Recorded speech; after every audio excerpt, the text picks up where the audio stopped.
अस्सलामु अलैकुम। मोहम्मद अज़हर सिद्दीक अपने प्रोग्राम मैस व्यूज़ के साथ हाजिर खिदमत है।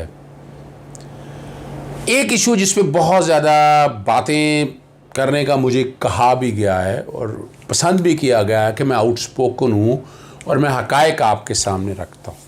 देखिए, हक़ाइक़ मुझे कैसे सामने रखने हैं आपके सामने। मेरे सामने है आईने पाकिस्तान 1973। इसका दिबाचा पढ़ लें बड़ा वाज़े तौर पर, और वो दिबाचा अगर आम आदमी पढ़ ले तो उसको बड़ी क्लैरिटी के साथ चीज़ें आ जाएंगी। Whereas sovereignty over the entire universe belongs to almighty Allah alone and the authority to be exercised by the people of Pakistan within the limits prescribed by him is a sacred trust। हाकमियत अल्लाह रब्बे पाक के पास और अवामी नुमाइंदगान जो है वो authority दी हुई है, उसको जो तरीक़ाकार तहत ही है रब्बे पाक के, उसके मुताबिक बड़ा वाज़े तौर पर उसके मुताबिक एक्सरसाइज करते हैं। Wherein the principle of democracy, freedom, equality, tolerance and social justice as enunciated by Islam shall be fully observed। बाकी मैं छोड़ता हूँ सर, और मुझे ही सिर्फ ये बता दीजिएगा,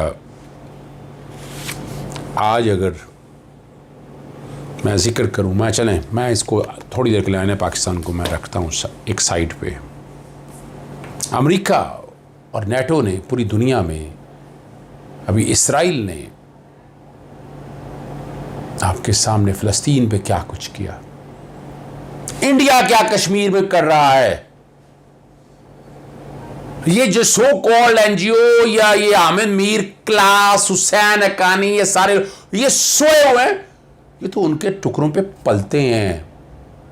मैं कितने मारे इन्होंने इराक़ में, अफ़ग़ानिस्तान में, सीरिया में, और हमारे इन्हीं सहाफ़ियों ने या उनके सहाफ़ियों ने कितना बरतानिया के, अमेरिका के एम्बेसडर्स को बुला के इंडिया के अंदर सहाफ़ियों ने कश्मीर पे होने वाली कत्ल गारत, दहशतगर्दी पे क्या कुछ किया। और ये जो कुछ हमारे यहाँ आज़ादी सहाफ़त के नाम पर पाकिस्तान में हो रहा है, क्या पूरी दुनिया में इसकी इजाज़त है? चैलेंज कबूल करें, बताएं ज़रा मुझे, मेरे पास डाटा शेयर करें अमेरिका के अंदर पेंटागन या बाकी चीज़ों के हवाले से, नेशनल ग्वांतानामो में क्या कुछ होता रहा है, डॉक्टर आफिया के साथ क्या कुछ हुआ। मैं उन चीज़ों में नहीं जाना चाहता। वहाँ जो हक़ाइक़ हैं, जो बड़े चुभने वाले हक़ाइक़ हैं, उन्हीं के बुलाए हुए जलसों में, इजलासों में बता दें आप लोगों के साथ, इसी के ख़ास क्लास के साथ जो 22 करोड़ में 5 से 10 हज़ार के करीब है, सारे कहाँ हैं? इनके गुरु हुसैन हक्कानी, मलाला यूसुफ़ज़ई इसी क्लास के अंदर ही है अगर आप देखें। फिर गुल इस्माइल, गुल बुखारी, अहमद वकास करवाया, फ़हद, ये सारे इन लोगों को अगर आप देखें तो ये सारे बाहर क्या कर रहे हैं? ये इनमें बहुत बड़े सहाफ़ी होंगे, ये कितने बड़े सहाफ़ी हैं ये, ज़रा हम भी देख लें। आमिर मीर बातें बड़ी कर रहे हैं, ज़रा उन्हें चाहिए ना, डिमांड करें ना ज़रा। कश्मीर के अंदर जो किलिंग हैं मोदी के हवाले से, अमेरिका ने या यूके ने जो किया है, उनके अगेंस्ट आए ना, ज़रा प्रोग्राम करें ना, बुलाए ना यूके एम्बेसडर और ये इंडिया के एम्बेसडर सबके साथ। वैसे तो जो बातें करती हैं वो इंडिया में बड़ी चलती हैं उनकी, यही बड़ी कोफ्त है। हम एक बेसिक प्रिंसिपल भूल जाते हैं, उसे हम कहते हैं हेट स्पीच। यूएन कन्वेंशन अगर देख लें हेट स्पीच के बारे में, डेफमेशन का कानून यहाँ मौजूद है। हम तो तौहीन अदालत को मानते नहीं हैं। तौहीन अदालत का कानून पूरी दुनिया के अंदर मौजूद है। ब्लास्फेमी लॉज के अगेंस्ट ये सारे लोग हैं, क्या क्या बातें नहीं की इन्होंने, ये आपके सामने। ये वही क्लास है, वो क्लास लाल इनकलाब से शुरू होकर वो सारी डिटेलें मैं चूँकि कर चुका हूँ, इरफान हाशमी के प्रोग्राम में कर चुका हूँ, शाहिद हुसैन के साथ मैं कर चुका हूँ। उन चीज़ों को मैं दोहराना नहीं चाहता। वो उन प्रोग्राम में मेरी बड़ी वाज़े तौर पर मैंने ये चीज़ें सारी बता दी, इनके मैंने लिंक्स बता दे, ताने बाने बता दिए, कहाँ कहाँ। आज का मौजू मेरा सिर्फ ये है, आईने पाकिस्तान और बैनुल अक़वामी कन्वेंशन को, हेट स्पीच आ जाए आपके सामने, पढ़ लें, देख लें। और ये मैं चैलेंज कर रहा हूँ, डिमांड कर रहा हूँ, मैं तो पहले भी कह रहा हूँ, बार बार कह रहा हूँ, जुडिशल इंक्वायरी ये कराएं जरा, ये इन सब पे जो बाहर रह रहे हैं, पैसा कहाँ से आ रहा है, फंड कहाँ से आ रहा है, और यहाँ जिस तरह इन लोगों को पाला जा रहा है और 5th जनरेशन वार का हिस्सा या वो भूल जाते हैं। मेरे सामने एक किताब पड़ी हुई है, मैं उठा लेता हूँ आज आपके सामने, मैं फिर जिक्र कर देता हूँ। 850 साल पहले पेशन गोई नेमतुल्लाह शाह वलीउल्लाह रहमतुल्लाह अलैह ने इस बारे में बड़ी वाज़ेह तौर पर ग़ज़वाए हिंद के बारे में कही और बड़ी क्लैरिटी के साथ कही। यहाँ जो कुछ होना है, अभी हम जा रहे हैं उस तरफ, तजाली निज़ाम की तरफ जा रहे हैं हम, उन चीज़ों की तरफ।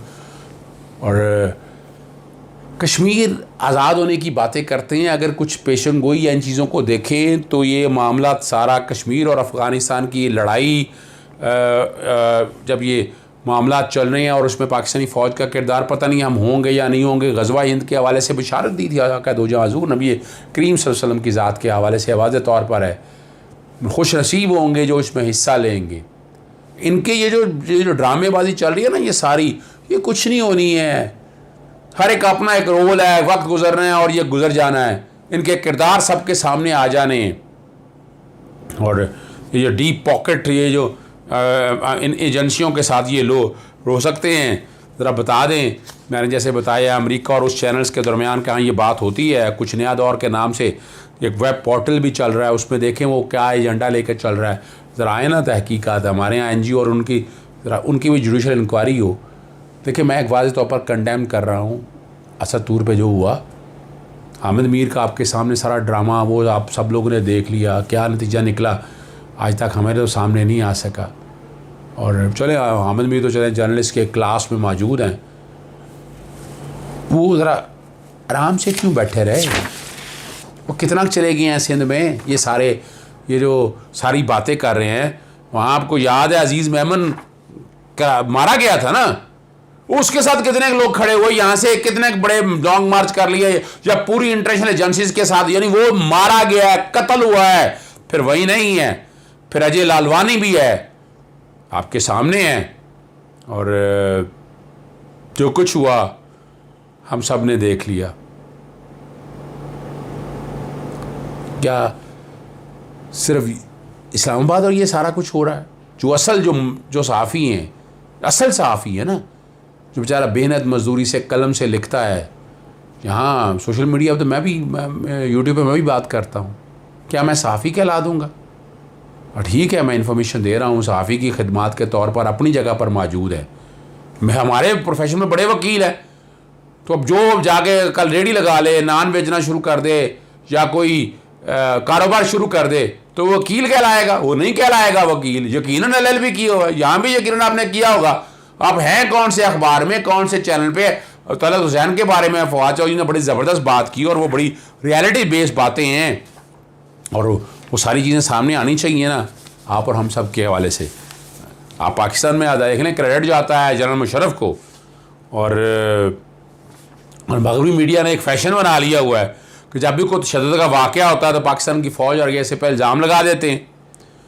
और यहाँ अगर आप देखें क्लैरिटी के साथ कितने TV चैनल्स हैं यहाँ पर इस वक्त पाकिस्तान के अंदर जो हैं BBC समेत 43 बैन अवी चैनल्स हैं, 43, 112 मुकामी चैनल है, 258 FM चैनल हैं। और इन चीज़ों, इस हुजम से आप अंदाज़ा लगा सकते हैं कि पाकिस्तानी मीडिया कितना आज़ाद है। बातें हो रही है ना, हामिद मीर की बातें चली है ना, जो भी बकवास की है, जो भी बकवासियात की है सारी वो चली है ना। आसमान जहांगीर ने आसमान शराजी ने जो बातें की हैं वो सारी चली है ना। क्या हर एक को नहीं पता कि इनका दाने वाने कहाँ से मिलती हैं, कहाँ से ये लोग हैं, कहाँ से इनका ताल्लुक है? हर एक को समझ आती है ये बात सारी सामने रखकर अगर बात करें आप। और हम उसको आज़ादी सहाफ़त का नाम ले दें, बड़ी दिक्कत और कोफ्त होती है। और ये बात मैं कर चुका हूँ कि इफ्तिखार चौधरी वाली जो लॉयर्स मूवमेंट थी, ये एक पूरा एजेंडा था, इंटरनेशनल एजेंडा था। 104 वकील जजों को निकाला गया, अपने जो जजेस भर्ती हुए यहाँ पर वो आपके सामने हैं। और वहाँ हमारे यहाँ हम बड़ा हैरान होते थे, कॉर्पोरेट क्लास आती है, लैंड क्रूजर मीडियम, यानी इनका क्या ताल्लुक है अदलिया की आज़ादी के हवाले से? तो पीछे ये फंडेड होते थे, बड़े जिक्र आए हुए हैं कि हम CIA करता रहे, रॉ करता रहे, ये सारी चीज़ें और लाद और वाक़यात देखे कि वो एजेंडा जो था वो एजेंडा एक मंतकी अंजाम को पहुँचा और हम सारा कुछ देख रहे हैं। कि वो फंडेड करके उसका मकसद क्या था? क्या अदलिया आज़ाद हो गई? आप बता दें, आप खुद, मुझे कहने की क्या जरूरत है? आप चैलेंज करें, एक दूसरे को जवाब दें इस बात का, क्या होगी अदलिया आज़ाद? क्या ये सियासी लोगों ने अपने ऊपर से लिबादे उतार दी हैं? नहीं उतारे हैं। तो जरूरत इस अमर की है कि हमें आईने पाकिस्तान के आर्टिकल 19 पे अमल करना है। आर्टिकल 19 अब ख़त्म करने से कबल मैं आपके सामने पढ़ देता हूँ। Freedom of speech etcetera, every citizen shall have the right of to freedom of speech and expression and there shall be freedom of the press subject to any reasonable restriction imposed by law in the interest of a glory of Islam or the integrity, security or defense of Pakistan। यहीं से देख लें। और any part thereof, friendly relationship with foreign states। हम क्या बातें कर रहे हैं आपके सामने हैं। Public order, decency और morality और in relation to contempt of court, commission of an incitement of an offence। क्या आर्टिकल 19 अमल दरामद हो रहा है? आप खुद बता दें मुझे। जो कुछ बातें हो रही हैं, जो कुछ चल रहा है, आप यहीं से अंदाज़ा लगा सकते हैं। करें बात, आप हक़ाइक़ पे बात करें। अगर आपके अगेंस्ट आप अगर किसी अखबार से मुंसलिक नहीं है, किसी टीवी चैनल से मुंसलिक नहीं है, तो आप फिर सहाफ़ी कैसे कहलाएंगे? आप तो एक आम से आदमी हुए, और एक आम आदमी को इस तरह बैठ के पूरी दुनिया के अंदर पोर्ट्रे कर दिया जाए। और अभी इंक्वायरी और इन्वेस्टिगेशन कराएं, जाकर आम बंदे की तरह जाए ना, पुलिस के पीछे भागें, धक्के खाएँ ज़रा वहाँ पर, आपको अंदाज़ा हो कि यहाँ का निज़ाम क्या है। उस निज़ाम के चक्की में चलें तो सही ना ज़रा। कोई वीआईपी तो नहीं है कि आपको उठाकर एक स्पेशल ट्रीटमेंट करके दे दिया। चले मान लीजिए स्पेशल ट्रीटमेंट दे दिया आपको, अब साबित करें जो बातें आपने की हैं, जो इल्ज़ामात लगाए हैं, और जो आपका जो कुछ आप बात करते हैं आपके सामने रिकॉर्ड अवेलेबल है। क्या इस बात की इजाज़त है? डेफेमेशन नहीं है, हेट स्पीच नहीं है, नहीं इजाज़त है इन चीज़ों की, मगर ये हो रहा है सारा कुछ। और यहाँ सोशल मीडिया रेगुलेट होने का वक्त आ गया है।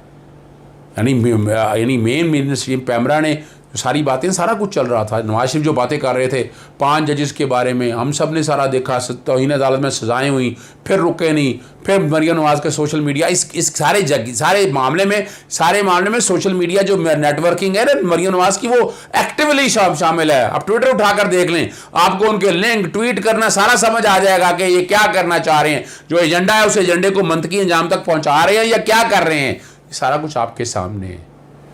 कमेंट ज़रूर कीजिएगा, सजेशन ज़रूर कीजिएगा। इस पर मज़ीद कोई बात करनी है और ख़त्म करने से कबल मैं डिमांड कर रहा हूँ कि जुडिशल इंक्वायरी होनी चाहिए सारे वाक़े की। जो मुजरिम है उनको सज़ा देनी चाहिए, मगर ये मादर पिदी आज़ादी का जिसका मर्ज़ी दिल चाहे जिस पर इल्ज़ाम लगाना चाहिए, ये तोहमत है, ये ख़त्म होना चाहिए। और इस ख़त्म करने के लिए किरदार अदा करना होगा पाकिस्तानी कौम को जो खामोश बैठी है।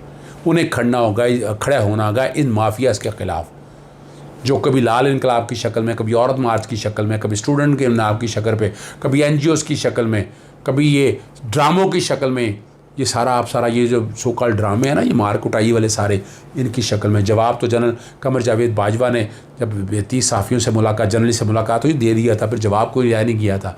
फिर ये ड्रामा गढ़ा, जो कुछ हुआ अब आपके सामने। इजाज़त दीजिएगा। अस्सलाम वालेकुम, खुदा हाफ़िज़, पाकिस्तान जिंदाबाद।